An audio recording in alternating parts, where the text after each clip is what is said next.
Prochain intervenant, M. Didier Berry.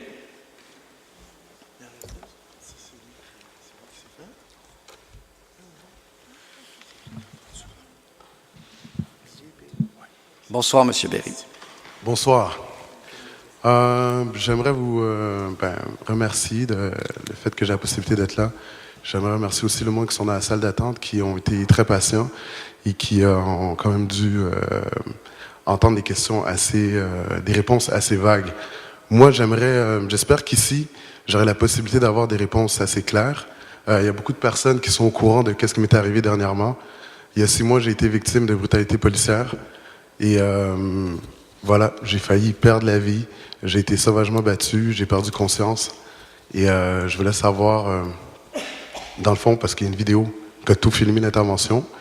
Je vois M. Parent qui se pose un peu une question. Vous avez reçu une lettre de M. Amir Kadir. Il y avait M. Fernandez qui était en CC, plusieurs personnes étaient en CC, le ministre Bergeron également. Écoutez, pour moi, c'est comme assez dur dans le sens que je suis devant vous, puis j'arrive pas à comprendre pourquoi jusqu'à maintenant, j'ai pas encore la vidéo de l'intervention qui a filmé toute l'intervention que j'ai subie. Donc, je sais que vous êtes au courant. J'aimerais savoir si vous avez vu la vidéo, puis qu'est-ce qui va se passer, qu'est-ce qui se passe là, maintenant. Est-ce que j'ai le droit d'avoir cette vidéo-là? S'il vous plaît, quelqu'un. Alors, la question est posée. Oui, en effet, on connaît votre cas très bien, M. Berry. J'ai lu tous les rapports, j'ai lu la lettre de Kadir. Alors, je vais laisser M. le directeur, je pense qu'il me répond. Ben, au départ, je ne veux pas faire de votre cas un cas public. J'ai aussi une obligation là, dans mes propos de faire preuve de réserve. Toutefois, je suis au courant de votre cas. Effectivement, j'ai vu les correspondances. Il y a une question de demande d'accès à l'information. Il y a une question aussi de procédure judiciaire en cours dans votre cas. Il y a aussi une question qui a été soulevée, à savoir au moment de voir les correspondances, puis je suis peut-être pas au niveau de l'information actualisée récemment, mais il y avait une question dans votre cas aussi de porter plainte envers votre situation envers les policiers lors de cette intervention-là. Mais je n'ai pas cette dernière information. Toutefois, ce que je peux vous dire, c'est que votre cas étant devant justement les tribunaux en procédure judiciaire, je pense que notre responsable d'accès à l'information, vous avez répondu là, sur ces paramètres-là. J'ai eu une réponse très vague. On m'a dit que je ne pouvais pas avoir accès à la vidéo parce qu'on reconnaissait du monde. Je veux dire, évidemment. Parce que quoi? Parce qu'on reconnaissait des individus. Je veux dire, j'espère. J'ai été frappé, battu. Je pense que je suis directement concerné par cette vidéo-là. Et je vous ai posé une question claire. Est-ce que vous avez vu cette vidéo-là? Oui ou non? Non. De ce que je comprends, de toute façon, c'est que cette vidéo-là va être rendue accessible lors de la tenue du procès ou devant le processus judiciaire. OK. Vous imaginez que quand je regarde les médias, je vois que c'est passé dans le cas du matricule 728 et que plusieurs personnes se sont chantées que ces images-là ont été rendues publiques.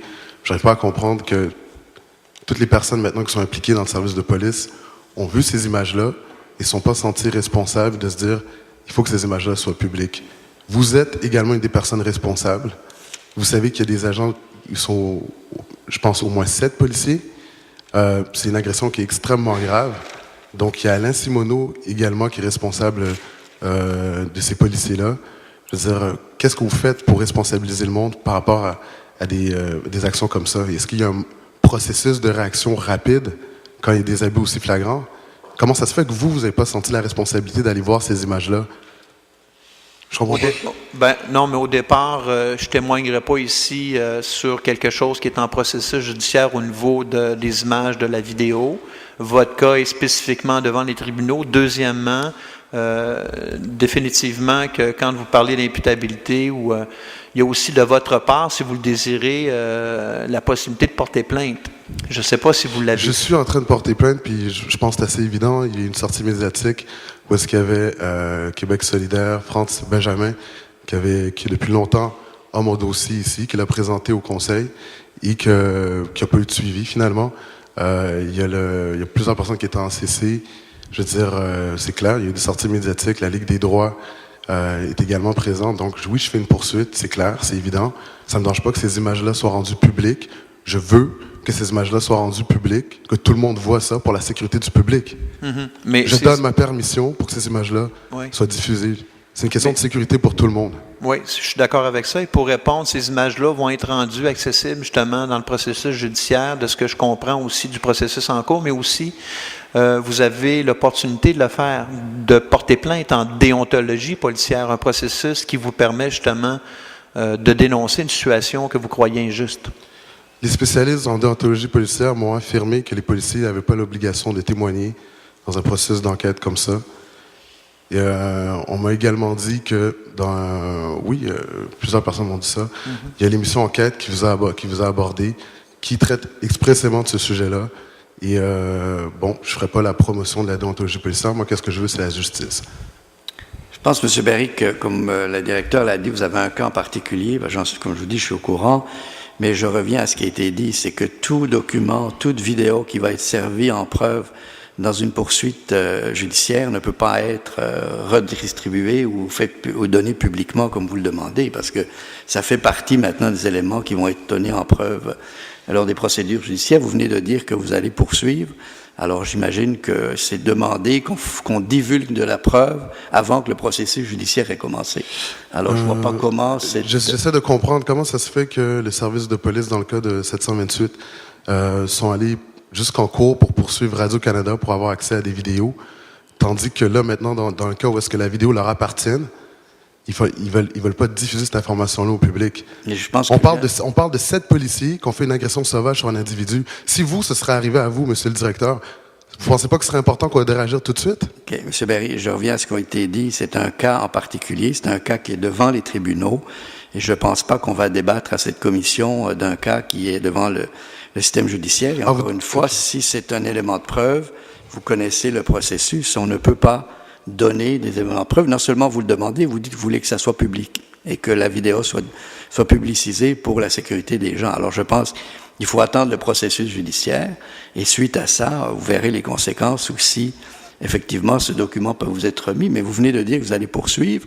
Alors, si vous allez poursuivre, je ne vois pas comment on peut demander de vous remettre de la preuve qui va servir dans un principe judiciaire devant les tribunaux. C'est bien parce que le service de police m'a dit que j'avais pas le droit à ces images-là, donc... je ne veux pas en faire un débat, on vous a permis de poser la question, on vous a donné des réponses.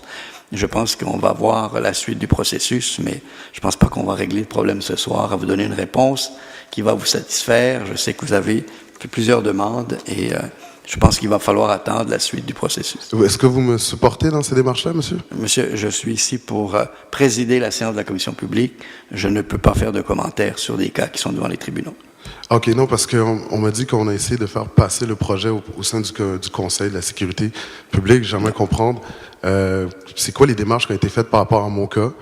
Dans le cas je sais que France Benjamin a déposé le dossier depuis déjà 2-3 mois et qu'il n'a pas eu de suivi. Comment je fais pour me renseigner? Il n'y a pas eu de demande à la commission pour l'analyse de votre cas. J'ai eu les courriers qui ont été envoyés, comme je vous ai dit, dont la lettre d'Amir Kadir, mais il n'y a pas eu de demande de s'occuper de votre cas. Vous dites que le conseiller France Benjamin n'a déposé aucun dossier, aucune demande par rapport à mon dossier? J'ai une correspondance, je n'ai pas eu de demande formelle à la commission pour s'occuper de votre cas. Parfait. Merci Merci beaucoup pour votre temps. Merci.